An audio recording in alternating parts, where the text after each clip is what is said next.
네, 여러분 반갑습니다. 경희대학교 한방병원 김진성입니다. 이 시간은 입마름, 즉 구강 건조증의 분류 유형을 알아보고요. 진단 순서를 하나하나 따라가면서 이제 본인이 어디에 해당이 되는지 알아보는 시간을 갖도록 하겠습니다. 먼저 구강 건조증이란 무엇인지 알아보도록 하겠습니다. 입안이 마르고 주관적으로 느끼는 증상이다 라고 정의 내릴 수 있는데요. 이 가운데는 실제로 침이 나오는 게 줄어들어서 느껴지는 분들도 있고 그렇지 않은 경우도 있어서 이를 구분하는 것이 필요합니다. 그래서 일반적으로 구강 건조증이 있는 경우에는 스스로 느끼는 자각 증상으로 당연히 입이나 목이 마르다라고 느끼겠죠. 더불어서 입안에 화끈거리는 자결감을 느끼는 경우도 있고요. 또 맛을 느끼는 기능이 저하되어 있는 미각저하도 흔히 나타날 수 있습니다. 또 실제로 침 분비가 줄어들면 마른 음식을 먹기가 어렵겠죠. 국이나 이런 국물 있는 음식을 먹을 때는 덜 느껴도 떡이나 빵이나 이런 것들을 먹으면 삼키는 게 어렵다라고 느낄 수 있겠고요. 두 번째는 말을 조금만 해도 입이 바짝바짝 달라붙고 마르고 해서 발음하기 어려운 상황이 벌어질 수 있겠고요. 또 잠자다가 입이 너무 말라서 몇 번 깨서 물을 마시는 이런 일도 흔하게 발생할 수 있습니다.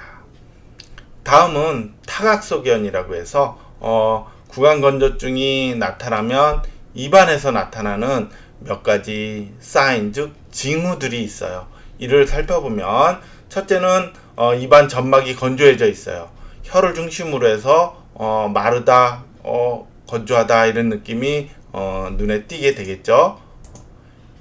보시는 사진처럼 혀 표면에 말라 있다라는 느낌을 금세 알아챌 수 있고요. 두 번째는 혀 위에 맑은 침의 분비량이 줄어들면서 입안의 자정작용이 떨어져요. 이로 인해서 설태가 보시는 사진처럼 두터운 설태가 쌓여 있는 것을 볼 수가 있겠고요. 물론 이것은 구강건조증의 일종 전반기에 해당하는 부분의 증상이고요. 후반기에 가면 유두가 떨어져서 오히려 혀가 맨질맨질해지게 변하기도 해요. 세 번째는 끈적거리는 침을 관찰할 수가 있어요. 보시는 사진처럼 거품이 많으면서 설태도 지저분하게 쌓여있는 양상을 볼 수 있는데 이러한 변화를 이제 한방에서는 이태라고 해서 몸의 상태를 확인하는 하나의 증거로 삼기도 합니다. 네 번째는 혀 입술이 갈라져 있는 모습을 흔하게 관찰할 수가 있죠. 보시는 사진처럼요, 혀 위에 갈라져 있는 양상을 볼 수가 있는데 물론 타고난 면도 있을 수 있고 또 나이가 들어가면서 갈라짐이 조금 더 진행이 되기도 하지만 침 분비가 현재 줄어드는 게 일정 기간 지속이 되면 혀 갈라짐이 더 심해질 수 있어요. 다섯 번째는 혀 유두가 위축이 돼요. 그래서 앞서 설태 증가와는 달리 구강건조증이 타액 분비가 줄어들어서 일정 기간 지속이 되면 혀에 울퉁불퉁한 유두 조직들이 위축이 되면서 이렇게 맨질맨질한 보시는 사진처럼 경면설이라고 하는 양상으로 나타나게 됩니다. 그 밖에 이제 목소리가 잘 쉬고요. 또 곰팡이균의 감염이 쉽게 나타날 수 있습니다. 이러한 구강건조증의 분류 유형을 하나하나 이제 살펴보도록 하겠습니다.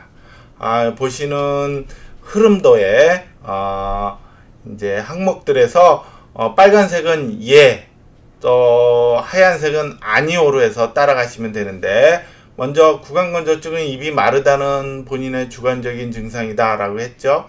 그래서 입이 마르다라는 게 예 라고 해당이 되면 그 다음엔 입안에 구강건조에 타각 증상이 있다를 확인해야 돼요. 앞서 이제 타각 증상에는 혀 위에 설태가 많거나 거품침이 많이 쌓이거나 또 진행이 되면 혀가 맨질맨질하고 갈라지고 하는 것들을 이제 살펴볼 수 있었죠. 이러한 타각 증상이 있을 경우에는 이제 예에 해당이 되니까 다음 단계로 침샘의 분비량 감소가 있는지를 확인하게 됩니다.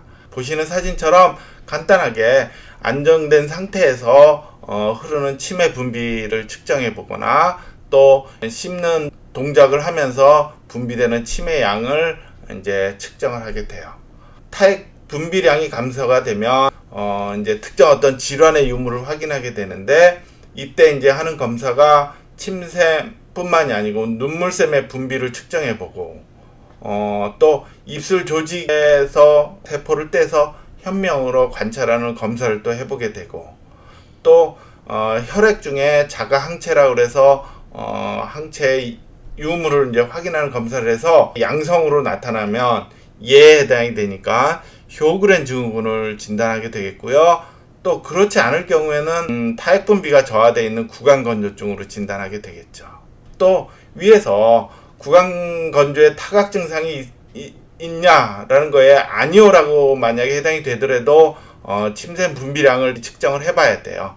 그래서 이에 따라서 아니오일 경우에는 정시 심리적인 요인으로 이제 판단할 수 있겠지만, 침샘 분비량이 줄어들게 되면 나아가선 침샘 신티그래피라는 거를 검사를 해서 그 기능 저하가 있는지 여부에 따라서 있을 경우 예에 해당이 되면 타액 분비 저하의 구강 건조증이라고 진단을 내리게 되겠고요. 이제 아니오에 해당이 되잖아요. 그래서 구호흡, 그러니까 입으로 숨 쉬는 습관이 있는지를 확인하게 돼요. 특히 코가 막혀 있는 경우에 이러한 현상이 잘 나타나니까, 입안에 수분이 증발하니까 증발성 구강 건조증으로 진단을 할 수 있겠고요. 이제 타액 분비 저하의 구강 건조증으로 돌아와서 이러한 상태가 있을 경우에는 먼저 전신대사에 이상이 있는지를 확인하게 돼요. 혈액 검사를 통해서 또는 과거 병력을 통해서 당뇨나 갑상선 기능 저하증과 같은 전신 대사 기능에 이상이 있는지를 보고, 있을 경우에는 이로 인한 전신 대사 구강 건조증의 유형으로 판단할 수 있겠고요. 아니오일 경우에는 이제 또 신경 정신성 원인이 있는지를 보게 돼요.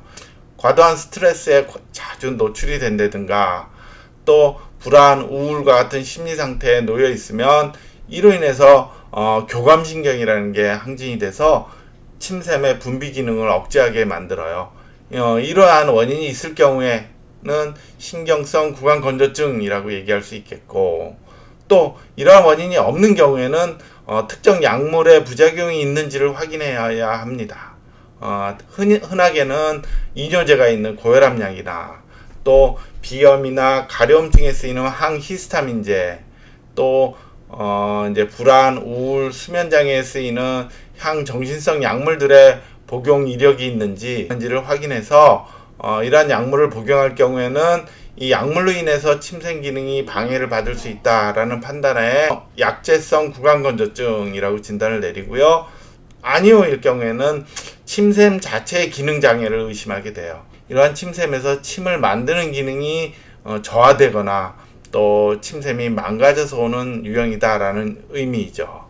그래서 이러한 기능 장애가 있다 일 경우에는 먼저 연세가 80세 이상으로 기력이 많이 저하되어 있을 경우에는 노령의 구강 건조증이라고 판단을 하는데, 대략 80세 이상일 경우에 이제 고려하게 되겠고, 이러한 경우 이제 한방에서는 기혈이 부족하고 또 몸에 진액을 만드는 신음이 저하돼서 온다라고 그 유형을 나누게 됩니다. 또 다른 한 유형으로 침샘이 손상되는 원인을 확인하게 되는데, 두경부에 머리 쪽에 이제 방사선을 쬐야 할 어떤 암을 앓는다든가, 또 침샘 자체에 악성 종양이나 또 돌이나 염증 반응이 있는 경우, 이런 경우에는 이제 침샘의 손상으로 인한 구강 건조증이다라고 볼 수 있습니다. 이와 같이 구강 건조증의 분류 유형을 하나하나 흐름도에 따라서 이제 나누어 보았고요. 본인이 기본적으로 어떤 유형에 해당이 되는지를 빨간색의 하얀색의 아니오에 따라서 한번 확인해 보시고, 이러한 판단을 위해서는 적절한 검사가 필요할 수 있다는 것을 염두에 두어야 합니다. 이상으로 구강 건조증의 정의와 또 분류에 따른 몇 가지 유형들에 대해서 말씀드렸습니다. 감사합니다.